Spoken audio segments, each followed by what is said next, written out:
It was April, and a young man with light, short hair was excited about his new life. He stood outside the dorm thinking, "Phew, it's all clean, looks pretty good. It's April, my new life is going to start. And my first step for that is living alone in a dorm." He rolled into bed relieved. "Sigh, this is the best." Knock knock. "Yes," he called out, but before he could fully react, the door opened. A boy who introduced himself as Kobayashi, the dorm manager, stood there. "Excuse me, did you need something?" Kobayashi looked apologetic. "Sorry for the sudden notice, but your roommate's luggage just arrived."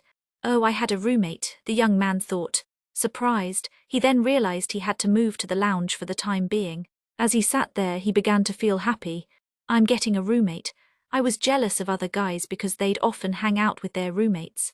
I wonder what kind of guy he is. I hope we can get along." Later, as he was outside, he saw a familiar face, a dark-haired man with a slight smirk. He immediately recognized him.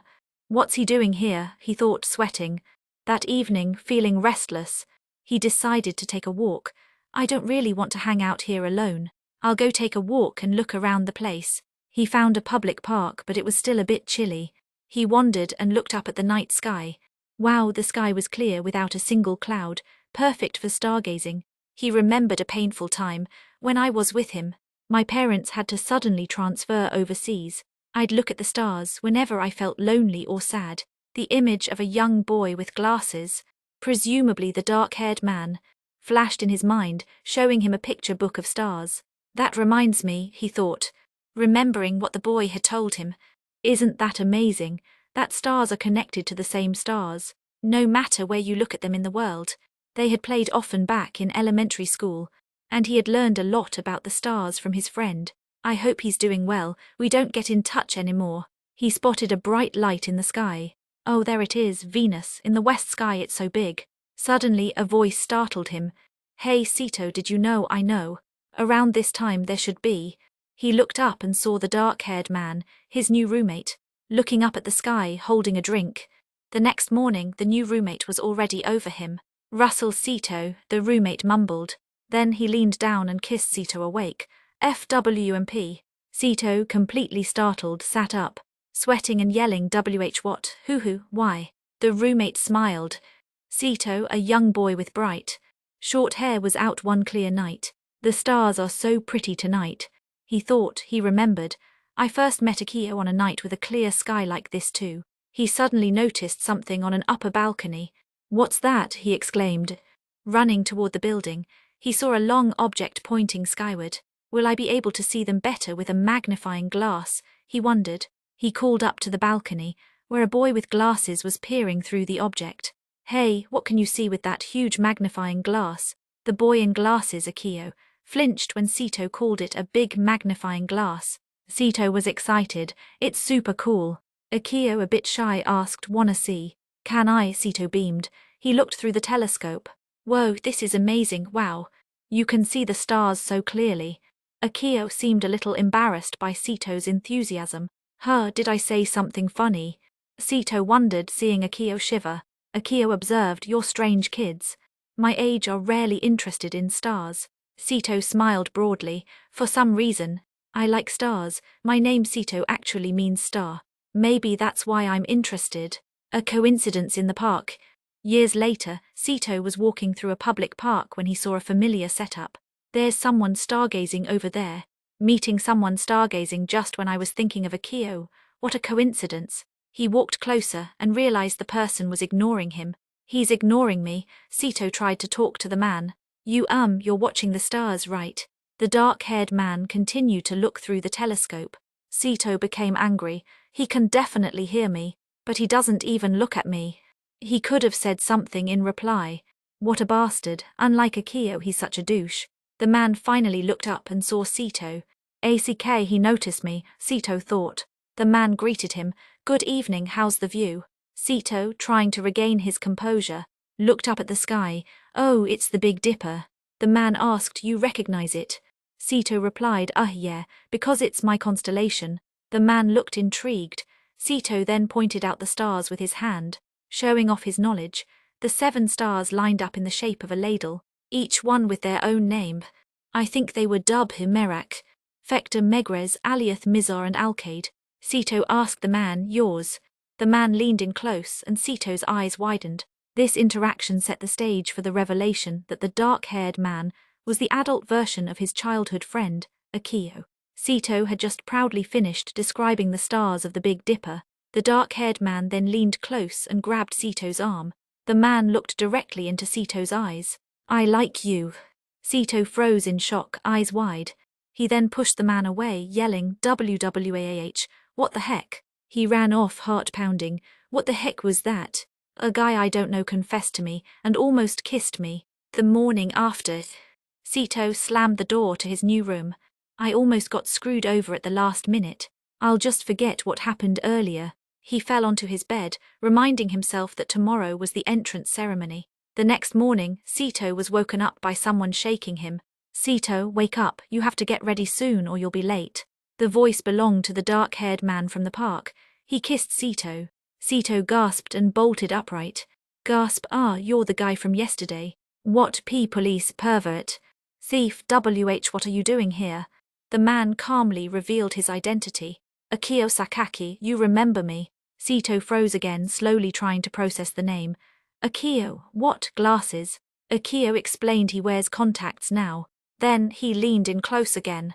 With a smug smile, and starting today, I'm your roommate. He showed Sito the dorm sheet with both their names. Sito Inaba and Akio Sakaki on it. Akio grinned, looking completely pleased.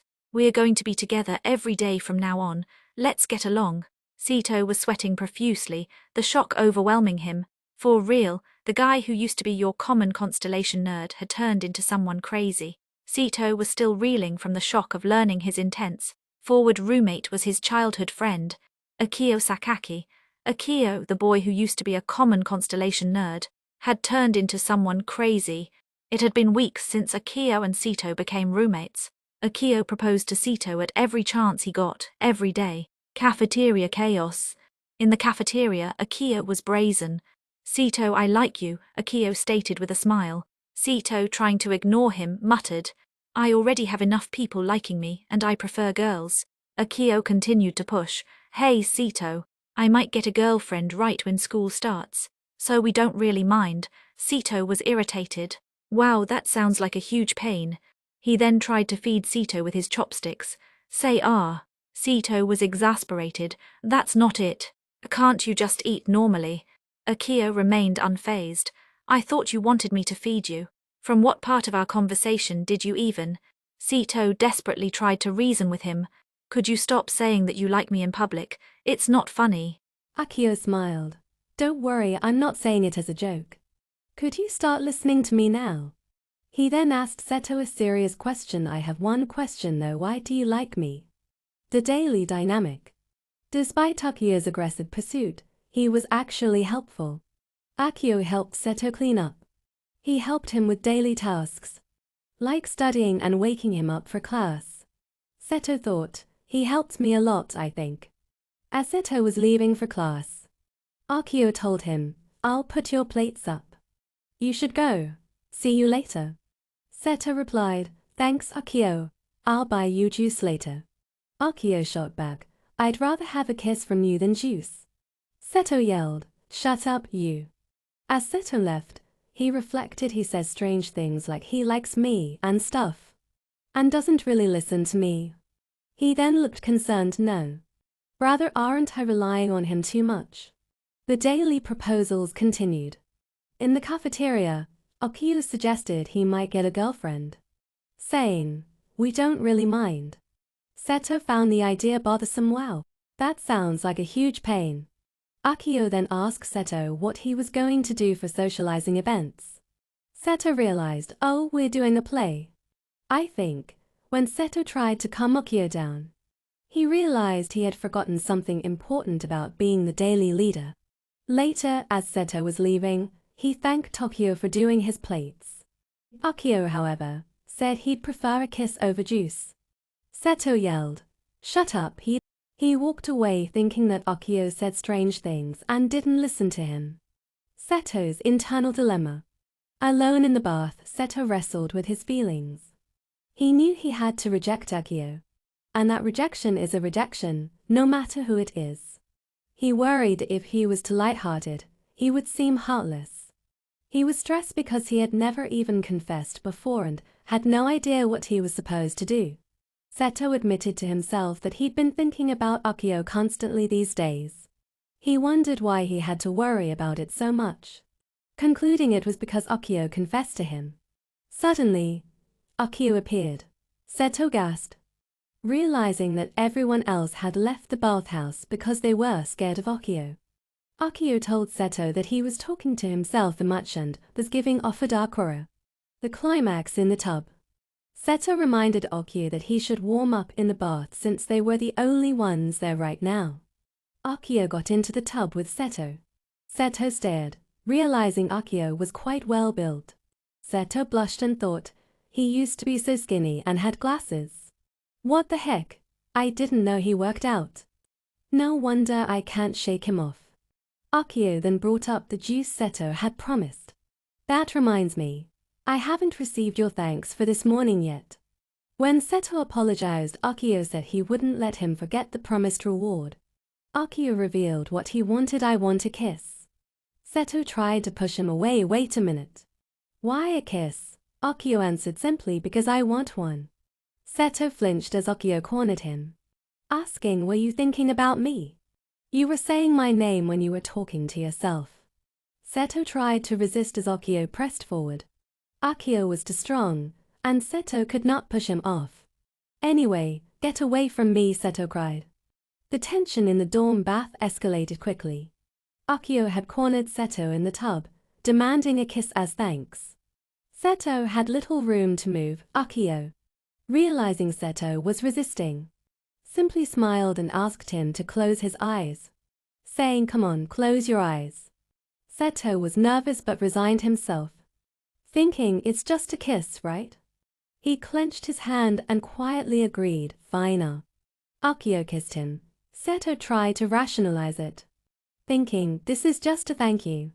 Okay, I'll just think of it as an extension of that cheers for greetings overseas. But as Akio deepened the kiss, Seto gasped and felt a powerful pull on his arm. Akio was kissing him intensely. Seto protested internally, thinking, you can't call this thank you, can you? Akio pulled back with a satisfied smirk and a breathy, thanks for the food. Seto, reeling, weakly said, dude. Akio smiled, saying he didn't specify the kind of kiss, so it wasn't fair for Seto to complain. He then went in for another kiss, saying one more time. Just as Akio leaned in, Seto panicked and made a sound of surprise. Suddenly, there was a commotion as other guys entered the bathhouse. Seto immediately leapt out of the hot water, saying he was feeling dizzy and had to leave. The other students wondered what had just happened. Seto was shaking in his room, hands over his face. That was definitely wrong, he thought, but immediately contradicted himself. But the most wrong one is me here. He was panting and blushing, clearly conflicted. Akio, however, was shown smiling in the bath. Thinking only, he ran away. The princess role. The next day, Seto was still recovering from the kiss when the socializing event roles were being assigned. Their class was doing Cinderella. Seto was distracted, still thinking about the kiss. He thought, I kissed my friend, hey. I didn't hate it. What's going on? Suddenly, he heard his name being called. Inoba, we were assigning the roles for the play just now. You know, our class is doing Cinderella. His classmates announced his role with a grin. That's right. Inoba, the princess. Seto was shocked, eyes widening. Whispering, me, the princess? His friend patted his shoulder and told him to do his best. Seto's horror deepened when he learned the details. The girls revealed that Akio Sakaki had been cast as the prince. They had not skipped the love scenes and told Seto to be ready. Seto immediately went pale. Seto, still reeling from the shocking assignment as the princess opposite Akio's prince, was dreading the required practice. The problem of the kissing scene. During rehearsal, the student director called for a cut. Akio the prince was holding Seto. The beautiful princess, during the wake-up kiss scene. Seto was jumping and yelling as if I can. Akio laughed, saying Seto is shy. After all, Seto was embarrassed, thinking, it's because I'm a man that I can't do it. The classmates tried to encourage him, saying Inoba, this is just an act. Just endure it. However, Seto was insistent that he didn't want to change the script by skipping the kiss, even though it was the climax. Akio's private lesson. Akio stepped up, smiling smugly. I'll take the responsibility and practice with him. He explained his rationale to the group Seto and I are roommates. It should be easier for him to do it in private. The class agreed, counting on Akio. Seto, sweating and trying to object I'll do my best here, was quickly cut off. After the dismissal, Akio smiled down at Seto. Ready to take him home, Seto knew he was trapped in private practice and wondered, how am I supposed to handle what's to come after this? God. Akio began practicing immediately in their room. Seto, trying to be responsible, said, I don't want to cause trouble for our classmates. Akio, however, dragged him closer, reminding him that he had memorized all the lines. Akio revealed his true, calculated goal. Let's focus on the parts where you fail at because of the embarrassment. Like this kissing scene. Seto panicked, thinking, is he for real? Akio pressed him down, saying, that's because he's so close to me during that scene. Akio revealed his true plan. I thought we should try to get you used to me first. He then pulled Seto into a kiss, saying he couldn't help but recall what happened in the bath. Seto was left panting and blushing as Akio kissed him, trying to tell himself, I get it. So don't intimidate me like that. The confrontation ended with Seto slumping in defeat while Akio smirked, suggesting Seto was enjoying the attention and was too desperate to complain.